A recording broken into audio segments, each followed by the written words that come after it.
My son stopped crying with his tantrum, but his eyes got really wide. And he started to say, "Mommy's scary. Mommy's scary." And he ran away Mm. from me. That was like one of the worst moments of my life as a mom, because this was not at all the mother I wanted to be.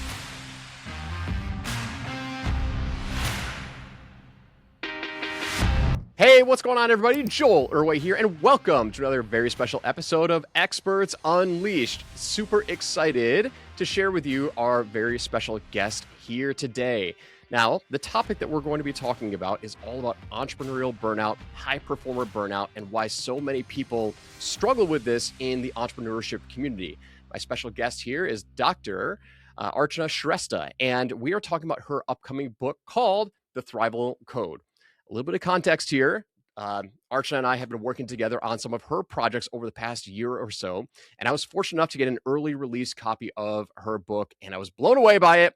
Super excited because it resonated deeply with me, and so I had to have her on the podcast, and I had to have her talk about what she's doing in the world of burnout. So Archana, super excited to have you on. Welcome to Experts Unleashed. Thank you, Joel. I'm so excited to be here. And I'm so glad that you had a chance to read the book, the advanced copy, and that it really resonated with you. Well, I'm excited to talk about it because I think a lot of people really do struggle with this. As we get started, I would love to hear from you. Like, why is burnout such a pressing topic for you? Like, why did you really want to focus on this? What really drove you to teach others about burnout, get them to, raise their awareness level? Give us a little bit of context as to what drove you to write the book. Yeah, absolutely. Joel, I'm passionate about burnout because I've experienced it myself. I am an emergency physician, and I've spent 20 years working in very high stress environments, the ER, and I experienced burnout. And, up until I became a parent, I was sort of able to manage all the stress of my work because I would be able to come home and kind of unwind and relax and take time for myself. But as soon as I added that additional role of being a parent, that's when things started to fall apart. And I started to experience what I now call double burnout, where I was not only experiencing professional burnout, but also parental burnout at the same time. And I would get in my first shift working in the ER. I was working nights, holidays, weekends, and taking care of all sorts of critically ill patients, trauma patients, and heavy emotional things like rapes and domestic violence, child abuse, all sorts of crazy things. And then I would come home to the second shift of all the responsibilities that we tend to take on at home. I have an incredibly supportive husband, but I felt it was my responsibility to do all the things at home, the childcare, the cooking, the cleaning, planning birthday parties, taking kids to doctor's appointments. I felt that was all my responsibility. And then I started to realize how burnt out I was. I was out of shape.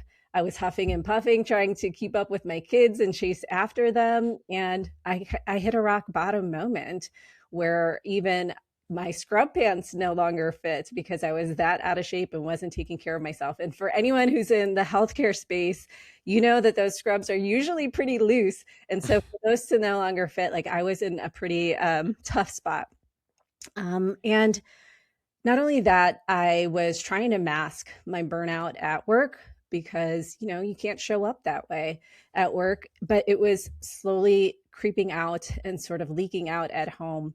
And I remember having my personal rock bottom moment where I had such a short fuse from burnout. I was home with my kids, taking care of them in the evening. My son was just a couple years old, and he was having a typical toddler tantrum, and I just didn't know how to handle it. And I had such a short fuse from my burnout that I just lost it and exploded. And I remember I was holding this ceramic bowl, and I just slammed it on the countertop, and it shattered all over the place. And my son stopped crying with his tantrum, but his eyes got really wide, and he started to say, "Mommy's scary. Mommy's scary." And he ran away from me. And that was like one of the worst moments of my life as a mom, because this was not at all the mother I wanted to be. And, I had realized, I kind of came to realize in that moment that, I had seen my parents go through some burnout and it showed up in different ways for them. And here I was kind of carrying on this to the next generation, what I called my parents' dragons, this burnout dragon. Here I was sort of passing it on and acting it out for the next generation. And so in that moment, I realized that burnout had to end with me. How often do people realize what burnout actually is? So I come at this from, I've heard that word so much, but I also deflected it. I'm like, oh, that's not me. Right. I don't have burnout, or it's not clearly defined, or it's like, whatever, burnout, burnout, burnout. I think that, there are probably a lot of people out there who might not realize that they are suffering from burnout. But I think one of the things that you really identified that probably can get a lot of people to self-identify is you're talking about the short fuse. So me being a father of two, I've definitely seen myself with a very, very short fuse. Is that like one of the most common like symptoms of having burnout, is that short fuse, or not having the patience with your kids, or maybe with clients, or other aspects of your life? Yeah, yeah, it can absolutely be one of the signs that you're not showing up the way you want to, right? Like you're acting in a way that's not really typical of you.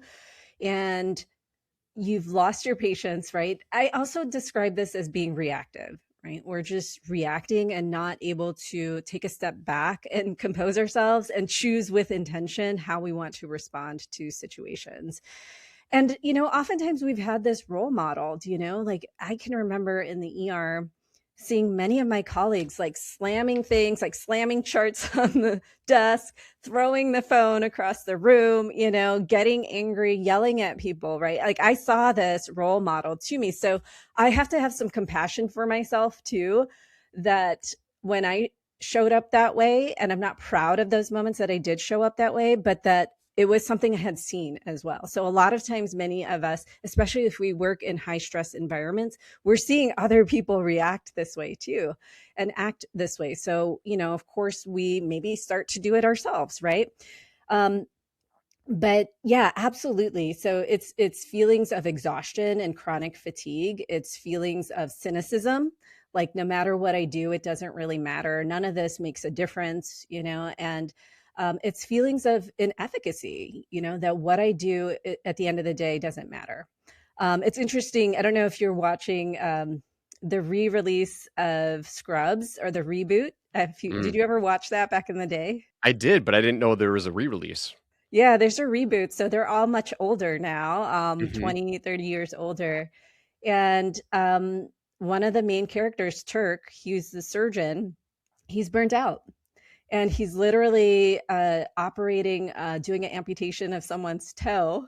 And he says, and there's like medical students and residents watching him, and he says, "Oh, I'll just take this toe off. It doesn't matter. This patient's going to be back needing the next toe off next month, because no matter what I do, it really doesn't matter. These patients aren't going to ever change how they act or the underlying reason that he's here for amputation in the first place."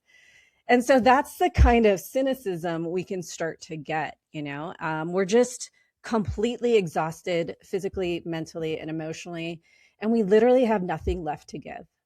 What goes through my mind as you're talking about that, and I would love yeah, I'd love your feedback on this. Like, so for me, going through engineering school, very, very stressful. Like that, putting together 100-page lab reports every single week while juggling 20 credit hours. And I did it successfully. And I think going through that, and I'm sure that you can probably relate going through med school for umpteen years. I know you go to school much longer than I do here in for engineering school, but I feel like if like as I reflect on my own journey of getting to the point now where I would say like I definitely have a level of burnout, because the number one thing I am trying to fix is that short fuse with my kids, right? So like this is all very relevant to me. But I start to try and dissect my own timeline of, you know, going through school, succeeding at that, and juggling the workload with that, which was immense. I actually feel like sometimes college was a heavier workload than like some of the stuff that I do in my professional life. But, going through my own timeline of, okay, cool, I made it through, college and university, and I succeeded at that. Then I got my first career, and then I became an entrepreneur, and I built this business. And I feel like, you know, there was probably I never felt burnout until I had kids. And I think that triggers with me when you said the double burnout, whereas I could manage things up until a certain point, and then you have children and you have a family, and it adds, it's not like a linear scale of just adding more stress. It's almost like a duplicate scale of like, cool, here's life one of personal and professional. Now you've got family, and we're just stacking this entire block right on top of it. And I feel like that was the turning point moment for me. I don't know if I've ever felt burnout until I had a family. Is that typical? Yeah, it's actually really common. 65% of working parents feel burned out. And I really do believe for a lot of people, it's adding that additional responsibility. Like I call it the second shift because my first job was called my first shift. It was literally called a Hmm. shift in the ER, right? So, it's adding the life pressures, right? And especially when you have young children, right? Like they need Oh your yeah. support for everything, to be fed, to be bathed, to getting dressed, everything, right? Like they need your help. And the thing is they want to be with you so much. Now my kids are teenagers and they're pretty much fine without me. They don't necessarily want to hang out with me that much. But when they're little, they want nothing more than to be with you.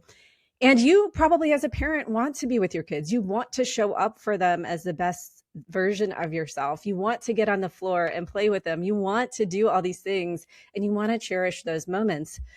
I can remember driving to work. I'd go into the ER for a night shift or evening shift.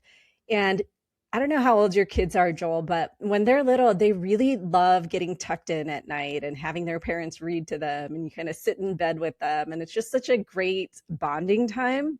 And so what we would do is my husband would take one and I would take the other. We would usually swap each night, so that they both got time with each of us. Hmm. And they would get so upset when I was leaving for night shift and they're like, Daddy's taking me. I don't want Daddy because I was supposed to be with one of them. And I even remember times where my daughter was little, 3, 4 years old, and she would be standing at the front door as I was backing my car out, and her hand would literally be on the window, and all these tears would be like streaming down her face, like, Mommy's leaving, and I just want to be with her. And I even remember how she would go to school and she would say, Mom, like, why can't you just be a school nurse and come to school with me every day? And it's just those sweet moments where they're so little and they want nothing more than to be with their parent. Um, and yet we have the responsibilities. And so what happens is we go to work and we're probably thinking a lot about our kids and our family, and we're like missing being with them. And then we come home and we're oftentimes thinking about all the stuff that happened at work, and we feel like we can't fully turn off. And the other thing is that we as high performers are wired differently. We are, there's that whole phrase, to whom much has been given, much is expected. Have you heard that one before? Um, Yes. yeah. And so I think we high achievers and high performers really take that to heart, right? We feel like we are capable of so much, and we really are. We're smart, we're capable, we're driven, we're motivated, we want to make a big impact in the world. And so we hold ourselves to really high standards and we're willing to do the hard work, right? But as high performers, we're also prone to perfectionism and imposterism, right? So we're trying to do everything perfect, and when we do it, it's still not good enough. We're not enough. We haven't achieved enough. Like, so we're always pushing to the next level. And in the process, we sacrifice ourselves. We sacrifice our very own well-being. And so when you talk about becoming a parent sort of being the tipping point where it all started to fall apart, the wheels fall off, right? That's exactly what my experience was, because up until that point, you can kind of manage to keep it all together and, still hustle, but still have enough time to, do your workouts, get enough sleep, eat a reasonable diet, get outdoors, hang out with friends. But then when you have kids, there's no longer time for that, right? I often describe kids as like a 20-year project. Like each of them is like a 20-year project, right? And your free time is no longer yours. Like you have to, especially when they're little, really account for every minute of who's taking care of them and who's watching them. So Right. it's definitely incredibly common. Yeah. And I think that, for me, when burnout really started to rear its ugly head when we started growing our family, it was a feeling of inadequacy, which I've never felt before, meaning I kind of felt like I couldn't handle it. And I've never felt that before, right? And so I don't know if that's a common thread, or maybe that's where, maybe that's part of where burnout comes, is because you think you can handle it all. And but I think for me, it really just needs to be, I do need to shift gears. Like I need to change the way that I'm operating. And that's not easy for me to do. Is like I've done this for 20 years of my professional life. Now we have kids, and everything kind of needs to change. I feel like there's a lot of resistance with that. And that could be where, part of that burnout is stemming from. But that's just me analyzing personally, but it's all resonating for sure. Um, do you find that to be common, or do you find that to be true, or, what do you see? Yeah. I mean, one of the things is that I used to say this to myself all the time when my kids were little, right? Like kids have tantrums, especially when they're little.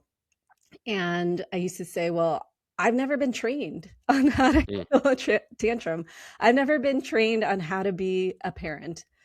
But I have received a lot of training on how to be an ER doctor, and I have done a lot of courses on how to become an entrepreneur, and I have coaches and people who can help me with that. But as a parent, like we're just figuring it out as we go along, right? And once you figure out one phase, your child moves on to the next phase. And you're like, oh, okay, now I've got to figure out this phase, right? So they're constantly evolving and changing, and we're trying to figure it out, right? And so I think that's part of it, especially for us as high performers. Like we're used to being taught and having an approach for everything, right? Like, and I can imagine you as an engineer, Joel, and just knowing you, you're very systematic and have an approach, and like, we're testing things, right?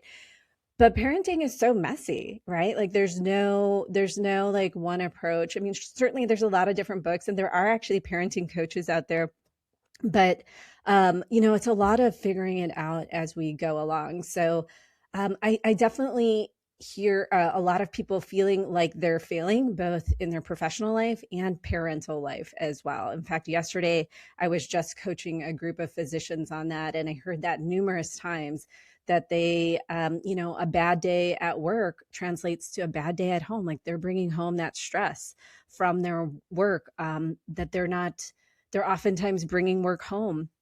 And for entrepreneurs, many of us probably work from home. So we have no clear separation. There's actually statistics and research that shows that people who work from home are actually more likely to have burnout, which is kind of surprising, right? Because most people would think it would be a dream to work from home, but not always. And I can remember, when I was trying to get work done at home and my kids are little, I felt very torn, because on the one hand, I really wanted to be with them and they wanted to be with me. But on the other hand, I wanted to grow my business. And I was in part growing the business for them too, to create more opportunities, to maybe cut down my hours working in the ER so I could be more present. So it's this very difficult and confusing time, and you can feel very torn. yeah. So talk about your Thrival Code framework, right? Which is how to kind of overcome this. So what does the framework look like? Yeah. So the Thrival Code framework is really all about, first of all, busting this myth that it's just a self care problem, that you're not doing enough self care. So often we're told that. And in fact, the first time around that I realized I was burned out, I told you about this episode in the kitchen. And I said, I have to get over burnout. And what I did was the typical thing. I dove into self care, and I did a bunch of self care. Getting more sleep, going to the gym, working out, making sure I was getting healthy nutrition. I even signed up for like a monthly massage at this place in our town. And, I was doing meditation, yoga, and I love all those things, and there's nothing wrong with them. And I think I would love for everyone to do those things. But what I realized is that I was still burned out. even though I was doing amazing self-care. And I came to know that because I had a professional rock bottom moment where my medical director, who was my boss, all of a sudden called me up and he said, Archana, are you okay? And I was like, I think so. And he's like, well, we're getting complaints about you from the nurses, and that's unlike you. And I was so incredibly shocked and embarrassed and was like, oh my God, I can't believe people are complaining about me, because this was unlike me. I've always gotten along great with people, my team members, my colleagues. But I had to admit to myself that I was still burnt out. And I found that very confusing because I couldn't understand how that was still possible, given that I was just doing so much self-care. And that's when I started to realize that there's two other pieces to the puzzle, and that burnout is physical, mental, and emotional exhaustion. And so the way I think about it Mm. now is it's sort of like a three-legged stool. And if any one of those legs is missing, then you fall back into burnout. Because here's the thing, is that while I was addressing my physical exhaustion, I would still go to work with the same negative attitude of, all the negative thoughts I was carrying, a dread from the second I walked into work. I was dreading being there. I was counting down the minutes till I could leave. And, that translated into how I showed up. Not only that, I wasn't doing anything with all the difficult emotions that I was experiencing. I was just simply stuffing them down, or else I was eating in response to them, like stress eating, essentially.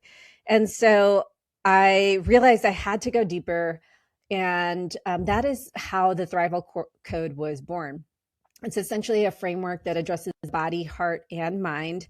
And for the body, we've got to really dive deeper into what I like to call self-stewardship instead of self-care. And self-care means different things to different people. I was actually just looking up some statistics, and about 40 to 50% of people think of self-care as things like spa treatments. There's other people who think of it as, spending time with family or reading a book. So, we all kind of have a different interpretation of what self-care really means. So that's why I like to come up with a new term of it. And I use the word self-stewardship.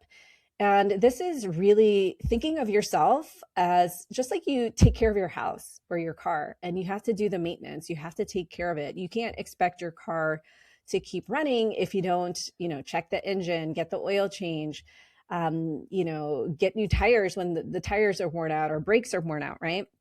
And just like we have to be good stewards of our house, our money, our car, we need to be good stewards of ourselves and our physical energy. And so I'm talking about some basic things. While I do love the spa treatments and the manicures and all of those things, and they're great and wonderful, I'm talking about the very basic things that we need to make sure we're doing, like getting enough sleep, getting our movement in, whatever that looks like for you, whatever exercise you like to do, getting healthy nutrition, water, getting outdoors, connecting with loved ones, your spiritual practices, whatever those might be. And so I'm talking about those things, and we've got to cover those bases. Um, you know, if anyone's familiar with the Maslow's hierarchy of needs, which I'm sure most of us are, at the very bottom are those physiologic needs. And that's what self-stewardship is. These are the basic things that our body needs in order to run efficiently. And so often as high performers, we're trying to jump to the top of the triangle, which is self-actualization, where we are being the best version of ourselves. We're achieving all our biggest goals, which is great. We want to get there, but you can't, the way the hierarchy of needs works is that you have to start from the bottom and work your way up. You can't start at the bottom of the pyramid. And so that's the first piece of it. I'm sorry, let me pause for a second in case you had some thoughts on that. No, it's solid. What's very interesting is I think a lot of people probably have heard of, Maslow's hierarchy, and they're aware of it, but miss the boat. Like they really don't know how to apply it to their own situation. What's the most common thing that they miss? Like if they're trying to solve this burnout on their own, of those three pillars that you talked about, what's the most common one that people miss, that high performers miss when they're trying to resolve this on their own? Yeah. So I would say that, well, let me first say, so the other two pillars are for our heart, we've got to learn how emotional processing. I Okay. like to call it emotional bounce, which is how to recover quickly from negative emotions or uncomfortable emotions. And then the third piece is for the mind and addressing all the mental chatter and the overthinking that we have, the ruminating, and thinking on purpose is what I like to call it. It's intentional thinking and choosing intentional thoughts that serve us, because so often we have thoughts on repeat that are old conditioning, that are negative, that are default thinking. So, to your question, Joel, which piece are people missing? I would say most people go the self care route when they are burned out, right? Like they think, okay, let me take some vacations, let me make sure I'm sleeping, eating better, take better care of myself. But what they're really missing is doing the deeper work. Because if we don't actually address our emotional exhaustion or the mental exhaustion, then we just keep showing up with the same thing. And I have coached hundreds of people through burnout. And one of the common things that they try to do is change their circumstance. They go to a different job, right? Is the common thing. Or maybe they go become an entrepreneur, right? But the what I've found is if they don't address what's happening, the actual underlying causes of the which is the mental exhaustion and the emotional exhaustion, if they don't address that, then they keep taking that to the next place. So they'll Mm. keep, these are the people you see who are like sort of job hopping, one job to the next to the next. They can never be happy anywhere because it's sort of like that phrase, everywhere you go, there you are, right? We keep taking our mind and our emotions with us, and we keep taking this negativity bias, which we all have, right? But we all have to learn to be aware of it. We keep taking it to the next place and recreating the same exact experience. And I've also seen people leave, employment or a corporate job or medicine, whatever it may be, and become an entrepreneur, and then they recreate it there too because they haven't learned those skills. So it's critical that we actually learn these skills. But it's not only important for getting out of burnout, I believe this is the manual for living a great life. How do they go deeper? How do they go a layer deeper to address mental, address emotional? Like, what does going deeper mean? Yeah, it's a great question. So the skills that I teach is like how to, first of all, process your emotions. And there's basically four things that we can do with any emotion. One is to react to it. And that's kind of what I was talking about earlier, right? We talked about Joel, the short fuse, right? We just react and say something we didn't mean to say. We do something we didn't mean to do. Maybe we freeze, right? And that's a common thing that people do is they just freeze and they don't do anything, and it's sort of the analysis paralysis, right? And then we can suppress it and just kind of stuff it down in our body, but that usually ends up showing up in our health some way, where we start to have neck pain, back pain, hypertension, any variety of different medical issues. And then we can also buffer it away, which is where we turn to something outside of us to neutralize the negative feeling, such as, pick your poison. Everyone's got their own poison. It could be alcohol, it could be smoking, it could be drugs, it could be food, it could be shopping, right? So, or maybe a combination of these things, scrolling, going on Netflix, staying up really late. And we know it's buffering when we start to see a net negative, which is that it's creating a negative in our life, whether that's a health impact or we're having trouble waking up the next day, we're hungover the next day. We know it's a negative because of that. And then the final way is to process an emotion. And that's the best way to do it because there's no net negative. You're not being reactive. You're not creating health problems by just stuffing it down and suppressing it. And so it's a skill. I mean, it's not something that anyone could probably learn overnight, but it's not impossible to learn. It's something that we just have to practice over and over again. And for what I've found is that with the help of a coach, that is really helpful to learn how to do that, because a lot of times, working with high performers, like we're so out of touch with our feelings. Like we don't even know how to name them. We just know that we're angry. and some version of angry or some version of tired. And we don't know how to go deeper and really recognize what we're feeling. And then the second piece of thinking on purpose, that's another skill that people can learn. And it's really becoming more aware of the thoughts that are running in our minds and questioning them and analyzing, is this really helping me or is it not? And if it's not, looking at how can I shift this?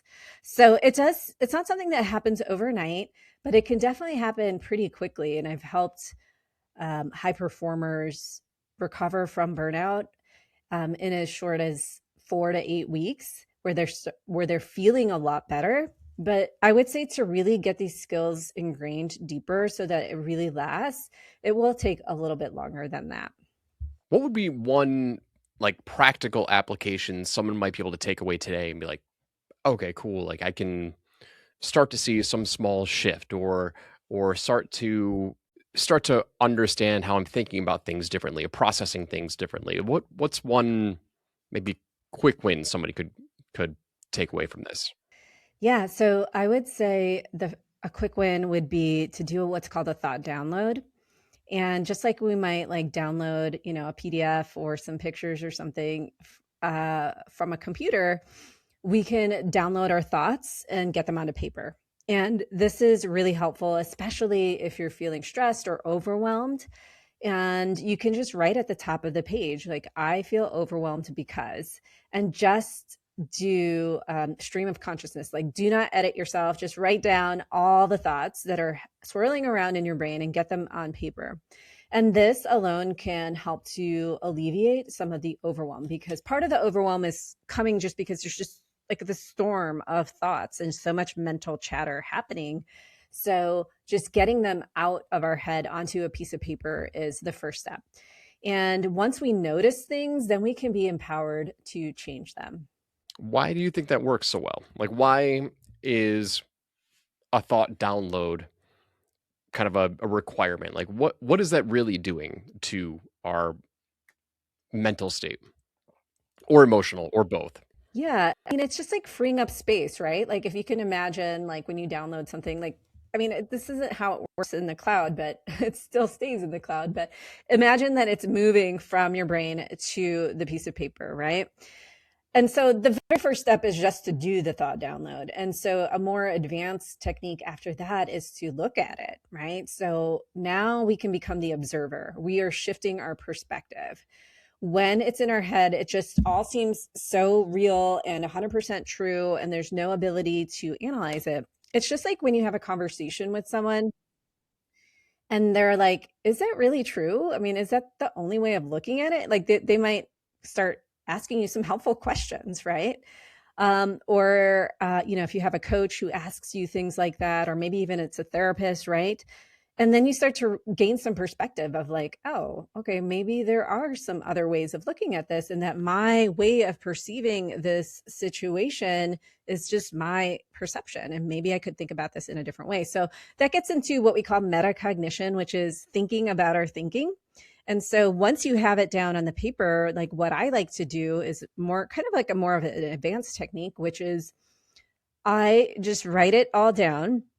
And then I start to go in and circle what are the actual facts here.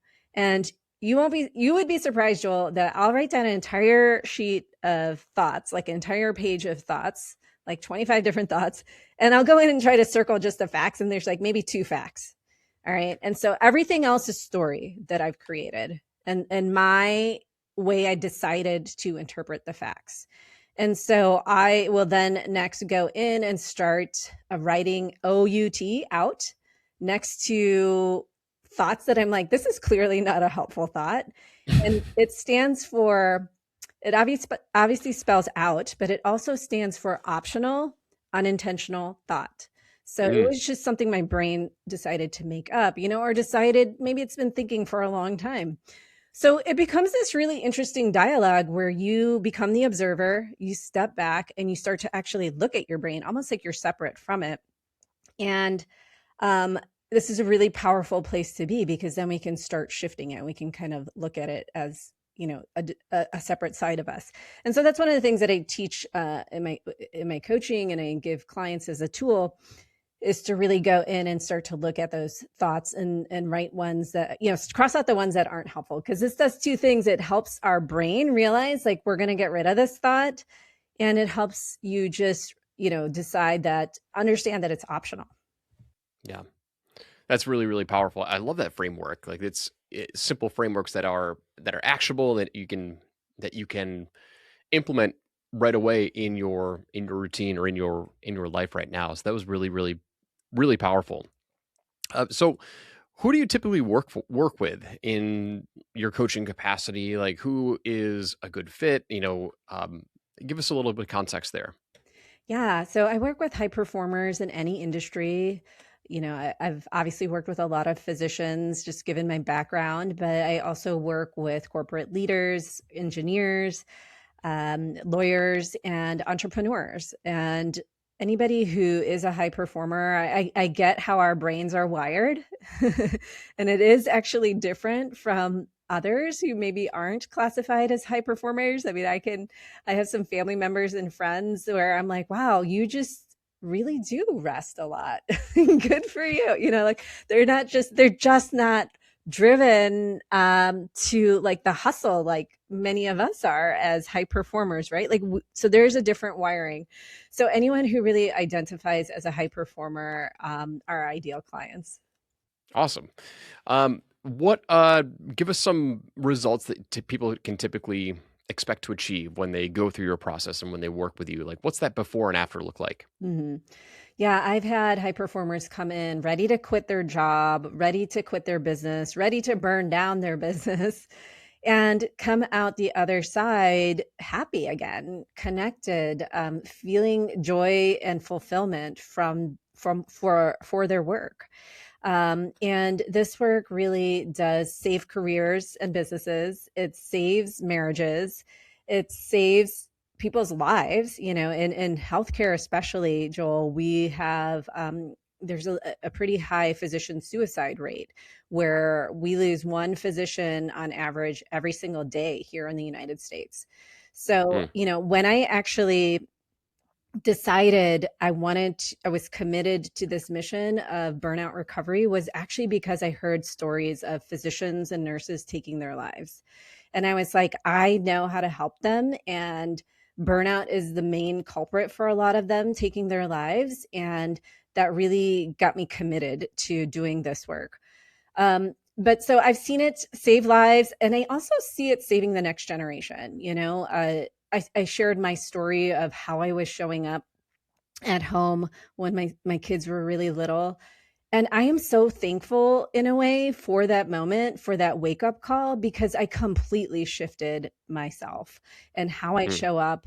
I became the mother I wanted to be. I'm the wife I want to be. I'm showing up as the doctor I want to be.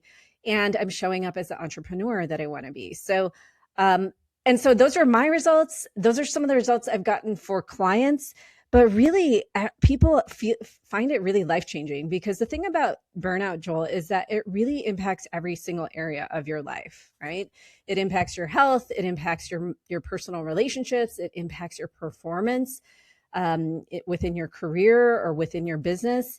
And so, I mean, you are your instrument, right? And you are your most valuable asset. And so when you are feeling your best, then you can show up as your best, and you can show up as your best in all those important aspects of your life. Where can we learn more about your book and your coaching programs? Like, share some links so people can go find you. Yes. Thanks, Joel. So people can learn more about my coaching program, as well as get on the list to get my book, or the notification to get the book when it releases later this year, at thrivalcode.com. That's awesome. So I really appreciated this conversation. It's very relevant, and I think far too many people suffer from burnout. I think a lot of people probably don't even realize it's burnout. I didn't realize it was burnout for a very, very long time, but I hope people take away from this the idea that, you know burnout can. I feel like from what I learned, burnout happens when you start to add new identities. Like when you go from being, single to, getting married and starting a family. It's like that life, you now are adding a new identity on top of it, then an additional identity on top of that. I think that becomes overwhelming and hard to handle. And so I appreciated this conversation, Archana, and yeah, I'm excited for people to go check out your book. I'm excited for them to go speak with you. And for those of you who are listening, go check out the links that we'll drop in the show notes, and we'll see you on the next episode. Take care. Thanks, Joel.